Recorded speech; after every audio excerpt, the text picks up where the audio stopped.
everyone, welcome to Defense Studies. So yesterday we did conduct the All India Open Test 7 for CAPF Assistant Commandant exam. In that we have given a one particular essay topic जो कि previous year का था 2020 में ये topic पूछा गया था, crisis of credibility in Indian electronic media. Many of the students written a excellent essay. उनके वे ऑफ राइटिंग में बहुत ज़्यादा इंप्रूवमेंट है और वो भी हम आपके साथ शेयर करेंगे. सो पेपर 2 जो होता है असिस्टेंट कमांडेंट एग्जाम में 200 मार्क्स का होता है. Part A and part B. Part A में आपके 4 ऐसे मिलते हैं आपको 80 मार्क्स के. तो सबसे बड़ा पोर्शन जो है आपका 200 मार्क्स का अराउंड 40% जो आपका ऐसे राइटिंग से आता है. और इसके जो इंपॉर्टेंट कीवर्ड्स हैं जैसे वो है modern Indian history, economy, polity, geography, knowledge of security और एनालिटिकल एबिलिटी, जिससे आपका सोशल मीडिया का क्वेश्चन आया हुआ है. तो यहाँ से आप एनालाइज कर सकते हैं कि ये आपका करंट अफेयर से बहुत ज़्यादा एग्जाम में टॉपिक पूछे जा सकते हैं. तो ये 6 टॉपिक्स थे, ऐसे टॉपिक्स 2020 में पूछे गए थे. इसमें से already we have discussed this emerging threats, crime against women, securing India's international borders and ensuring social justice. ये 4 टॉपिक हमने पहले ही डिस्कस कर लिए. Now we are going to discuss इस crisis of credibility in Indian electronic media.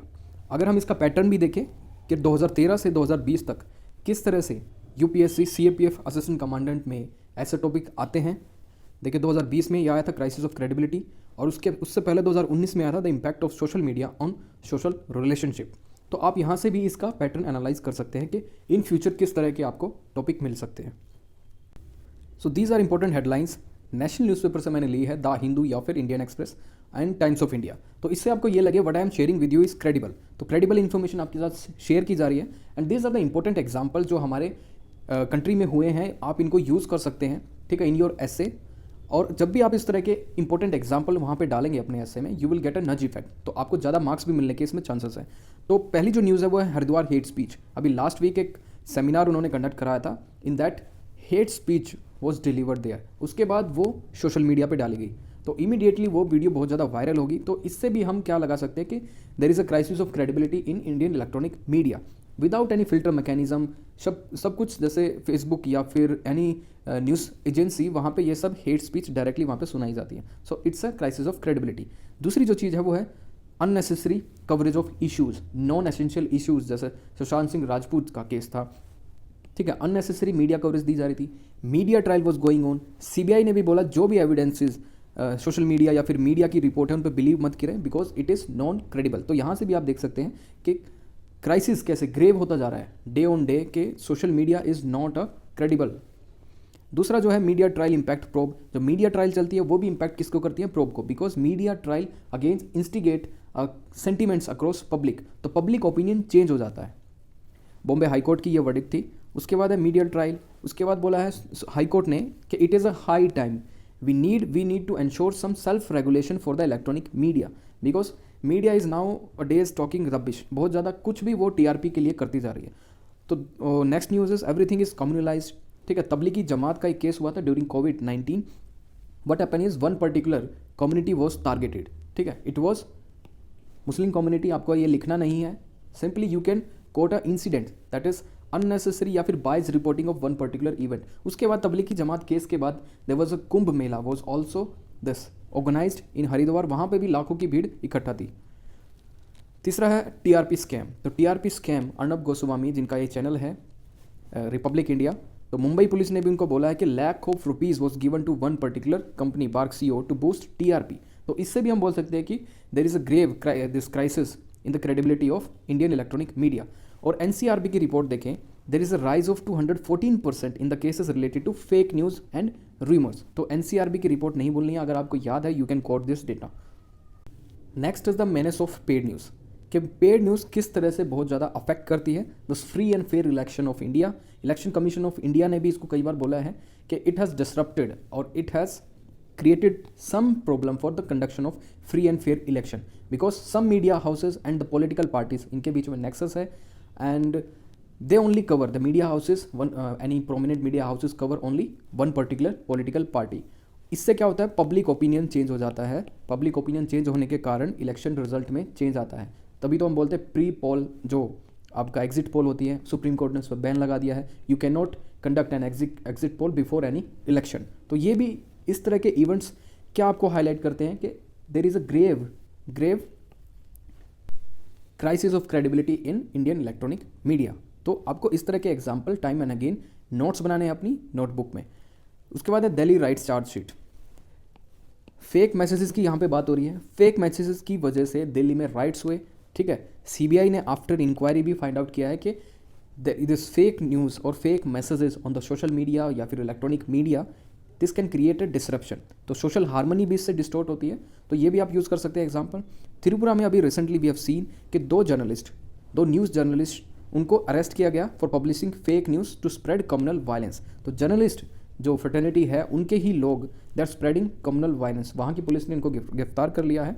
तो ये भी आप कोट कर सकते हैं कि दिस टाइप ऑफ इवेंट्स, इन्होंने क्या हमारे सामने एक बड़ी समस्या को खड़ा कर दिया है, that is the crisis of credibility in Indian electronic media. उसके बाद है एक चाइल्ड किडनैपिंग। एक फॉल्स रूमर फैलाई गई थी through the help of this electronic media. What happen is, दो जो इंडिविजुअल थे, ये असम में कार्बी आंगलोंग एक जो वहाँ पे डिस्ट्रिक्ट है, उसमें एक फेक न्यूज़ वहाँ पे चलाएगी through WhatsApp and any electronic media, फिर सोशल मीडिया के थ्रू, और वहाँ पे क्या हो गई, मॉब लिंचिंग होगी इन दोनों की। तो ये भी आप यहाँ पे कोट कर सकते हैं। Pahalgam, this Pahalgam lynching recent 2021 की घटना है। मीडिया कवरेज बहुत ज़्यादा दी गई इसको। वन पर्टिकुलर कम्युनिटी जो एक वहाँ पे साधु थे in the temple, he was beaten to death, ठीक है, उनकी वहाँ पे मौत भी हो गई। उसके बाद अगर हम आप कोई इंपॉर्टेंट आपको इंडेक्सेस पता है, जैसे वर्ल्ड प्रेस फ्रीडम रैंकिंग, ये किसने, रिपोर्टर विदाउट बॉर्डर्स, ये एजेंसी ने इसको कंडक्ट किया है। उन्होंने बोला कि has India news media lost credibility because lot of fake news, lot of paid news और बहुत सारी ऐसी घटनाएं हैं जिसने इंडियन मीडिया हाउसेस की क्रेडिबिलिटी को हर्ट किया है। तो इंडिया का रैंक था 142 आउट ऑफ 180 कंट्रीज़ 2021 में, जब अप्रैल में ये रिपोर्ट आई थी। अभी रिसेंट नई रिपोर्ट भी आई है, वो भी आपके साथ हम शेयर करेंगे। तो how we can write this ऐसे, मैंने आपको एग्जाम्पल आपको दिखा दिया। ये टॉपिक था crisis of credibility in Indian electronic media. Simple आपको हाईलाइट क्या करना है इसमें, कीवर्ड्स। तो कीवर्ड्स क्या है, क्राइसिस ऑफ क्रेडिबिलिटी, किस तरह का क्राइसिस, इलेक्ट्रॉनिक मीडिया। तो इलेक्ट्रॉनिक मीडिया आपको कवर होना चाहिए, ठीक है, क्लियर होना चाहिए क्या what consist of electronic media. उसके बाद इलेक्ट्रॉनिक मीडिया में किस तरह का क्राइसिस है। तो इलेक्ट्रॉनिक मीडिया की मैं बात करूं, जैसे TV, radio, internet, smartphones and social media, तो इनसे बन के क्या मिला है, electronic media. Despite advantages, electronic media की क्या एडवांटेजेस है, it is environment friendly, cost effective, इसकी रीच ज़्यादा है। And despite that we have seen a crisis in the credibility of electronic media. ऐसा क्यों हो रहा है, now we are going to find out कि जैसे क्राइसिस ऑफ क्रेडिबिलिटी, किस तरह का क्राइसिस, उसको हम हाईलाइट करने वाले हैं। जैसे loss of privacy, Facebook data leak, इसमें आप लिख सकते हैं। जैसे ट्विटर अकाउंट्स हैक हुआ था अभी 2 दिन पहले ही, प्राइम मिनिस्टर का ट्विटर अकाउंट हैक कर लिया था और उससे बिटकॉइन का कुछ बोला था कि we are now going to legalize the bitcoin. तो इस तरह की न्यूज़ भी, फेक न्यूज़, जैसे डॉक्टर्ड वीडियो, ठीक है, एडिटेड वीडियो एडिट करके वो सोशल मीडिया पे डाल देते हैं या फिर नेशनल टेलीविजन पे उसका टेलीकास्ट होता है। मीडिया ट्रायल्स, सुशांत सिंह राजपूत का केस। तो जो भी आप लिखें, स्टेटमेंट लिखे, तो वहाँ पे आप एग्जाम्पल लिख दें। जैसे मीडिया ट्रायल की बात आए तो सुशांत सिंह राजपूत का डाल दें। डॉक्टर्ड वीडियो की बात आए तो आप कम्युनल सेंसिटिव इवेंट्स डाल दें, जैसे पहलगाम इंसिडेंट या फिर जेएनयू इंसिडेंट, इस तरह के आप एग्जाम्पल वहाँ पे कोट कर दें। उसका साइबर क्राइम, फिशिंग, स्पूफिंग, ये बहुत सारा। और टीआरपी स्कैम, जैसे सेंसलाइजेशन ऑफ न्यूज़, सुशांत सिंह राजपूत का, कंगना रनावत को अननेसेसरी उनको मीडिया कवरेज दी जा रही है, hate speeches and TRP scam में आप डाल सकते हैं, दिस रिपब्लिक टीवी का डाल सकते हैं, no doubt. Lack of credibility, lack of credible public discourse on news channel. पहले क्या होता है, on the national news channels या फिर राज्यसभा, डीडी न्यूज़, लोकसभा, इन पे पब्लिक डिस्कोर्स होता था, ठीक है, और वो भी बहुत ही इंपॉर्टेंट जो इश्यूज़ हैं देश के, जैसे gender inequality, economic inequality, regional disparity, poverty, पहले इन सब को हम कवर करते थे। But now this media is giving coverage to more on non issues like this TRP scam और media trials, unnecessary issues like entertainment, इस तरह के इशू मीडिया में कवर किए जा रहे हैं which does not serve the national interest, ऐसे भी आप इसको लिख सकते हैं। उसके बाद 22 मीडिया हाउसेस और मीडिया ट्रायल। कोविड-19 के दौरान जो एक तबलीगी जमात का इवेंट हुआ था, इट हैज़ गिवन, उसमें हमने देखा था कि अननेसेसरी मीडिया कवरेज उसको दिया गया। देयर आफ्टर एक महाकुंभ भी हुआ था हरिद्वार में, बट उसको बहुत ज़्यादा क्रिटिसाइज नहीं किया गया। तो यहाँ पे क्या दिखती है हमें, बायसनेस। इसके बाद इट क्रिएट्स सोशल डिसऑर्डर होता है इससे, it is against the national security because it distorts the communal fabric, ठीक है, सोशल फैब्रिक इससे डिस्टोर्ट होता है दिस बायस्ड मीडिया रिपोर्टिंग से। उसके बाद पेड न्यूज़ की बात करेंगे। प्रेस पॉलिटिशियन रिलेशनशिप है, खुद के मीडिया हाउसेस पॉलिटिकल पार्टीज़ ने ओपन कर लिए हैं। उसके बाद sensitive and immoral content shared on social media, किस तरह का इमोरल दस कंटेंट, कोई भी ऑफेंसिव ऑब्सीन वीडियोस पोस्ट की जाती है किस पे, सोशल मीडिया पे, और जैसे विक्टिम है या फिर रेप सर्वाइवर है उसका नाम डिक्लेयर या फिर डिस्क्लोज कर दिया जाता है मीडिया हाउसेज में या फिर इलेक्ट्रॉनिक मीडिया में, तो ये भी लॉस ऑफ प्राइवेसी है इंडिविजुअल की। तो ये सभी इवेंट्स हमें क्या दिखाते हैं, this has shown us the topic की जो थीम है that is the crisis of credibility in Indian electronic media. तो मेनली आपको फाइंड आउट करना है क्या है इसमें कीवर्ड के रिस्पेक्ट में आप क्या एग्जांपल लिख सकते हैं, कुछ एक आपको प्रॉब्लम दिखानी है, उसके बाद आपको सॉल्यूशन देना है। जैसे अगर बात करें व्हाट आर द सेफगार्ड, अब हमने प्रॉब्लम बोल दी है, we are now moving toward the solution. तो एट प्रेजेंट क्या सेफगार्ड हैं, क्या रेगुलेटरी बॉडी हैं, ठीक है, कौन इनको मैनेज करता है मीडिया हाउसेस को, किस तरह से इनको पब्लिश करनी चाहिए कोई भी न्यूज़। तो जैसे प्रेस काउंसिल ऑफ इंडिया है वो प्रिंट मीडिया पे क्या करती है, कंट्रोल। उसके बाद मीडिया काउंसिल प्रपोज्ड है, ठीक है, it is propose, government of India ने इसे प्रपोज किया है बट फॉर्मलाइजेशन नहीं हुआ है अभी तक, ये बॉडी को बनाया नहीं गया है, इट इज़ प्रपोज्ड। उसके बाद लॉज, कुछ एक लॉज भी बनाए हैं, cable TV network regulation act 1995, censorship act, जितने भी आप जैसे काउंसिल भी है एक, जो आपको रिलीज़ करनी है कोई भी वीडियोस या फिर हॉल में पिक्चर देखने जाते हैं तो वहाँ पे भी सेंसर बोर्ड होता है। उसके बाद सेल्फ रेगुलेटरी मैकेनिज्म जैसे नेशनल ब्रॉडकास्टिंग एसोसिएशन, ये एक ऐसी एसोसिएशन है जो कि सेल्फ रेगुलेटरी है। जिस गवर्नमेंट ने कुछ एक गाइडलाइंस उनको दी है मीडिया हाउसेस को कि ये गाइडलाइंस है, आप इनसे बाहर जाके कुछ भी कवर नहीं कर सकते। तो ये कौन देखता है, नेशनल ब्रॉडकास्टिंग एसोसिएशन। उसके बाद गवर्नमेंट ने 2021 में intermediary guidelines and digital media ethics code 2021 इसको भी लेके आए हैं। उसमें जितनी भी इलेक्ट्रॉनिक मीडिया या फिर सोशल मीडिया है, फेसबुक है, इंस्टाग्राम है, जो भी है जहाँ पे हम कंटेंट शेयर कर सकते हैं, उनको एडवाइजरी दी गई है कि with in reporting of an event 3 या 4 घंटे में वो वीडियो वहाँ से डिलीट कर देनी चाहिए और आपको इसका ओरिजिनेटर कौन है वो भी आपको फाइंड आउट करना है। तो there is a dilemma between media's fundamental right to free speech and the credibility of electronic media. तो इसमें हमें एक फाइन बैलेंस या फिर डेलिकेट बैलेंस लेके आना है, बिकॉज अंडर आर्टिकल 19A आपने लक्ष्मीकांत पढ़ी होगी, तो अंडर आर्टिकल 19, ठीक है, क्लोज 1 सब क्लोज A, उसके under it is clearly given कि media has the fundamental right to free speech. उसके बाद there are some reasonable restriction under article 19 clause 2, क्या क्या वो ग्राउंड्स है, जैसे पब्लिक मोरालिटी डिस्टर्ब नहीं होनी चाहिए, नेशनल सिक्योरिटी में कॉम्प्रोमाइजेशन नहीं होना चाहिए, कोई भी ऐसी न्यूज़ आप कवर नहीं कर सकते।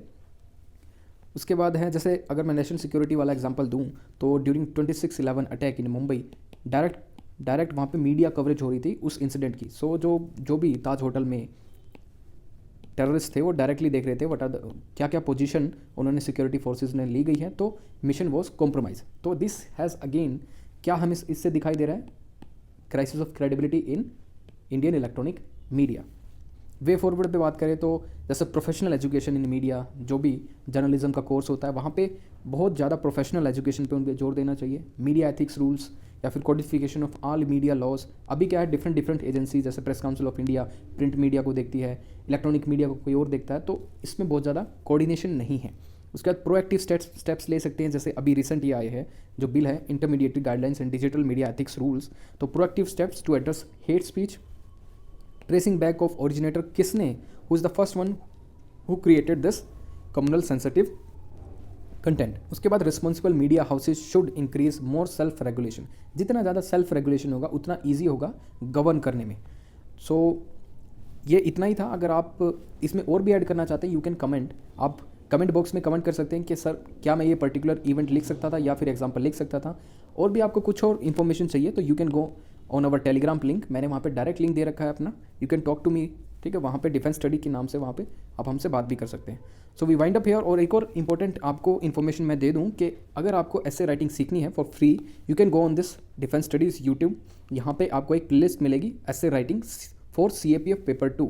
ऑलरेडी मोर देन 15 वीडियोज़ यहाँ पे हैं विद मॉडल आंसर, ठीक है, 300 वर्ड्स में किस तरह से आपको लिखना है, टाइम आपको कैसे मैनेज करना है, किन किन चीज़ों को आपको अवॉइड करना है एग्जामिनेशन हॉल में, ये सब हमने वहाँ पे डिस्कस किया हुआ है। और you can go on this app, यहाँ से भी आप एप्लीकेशन को डाउनलोड कीजिए।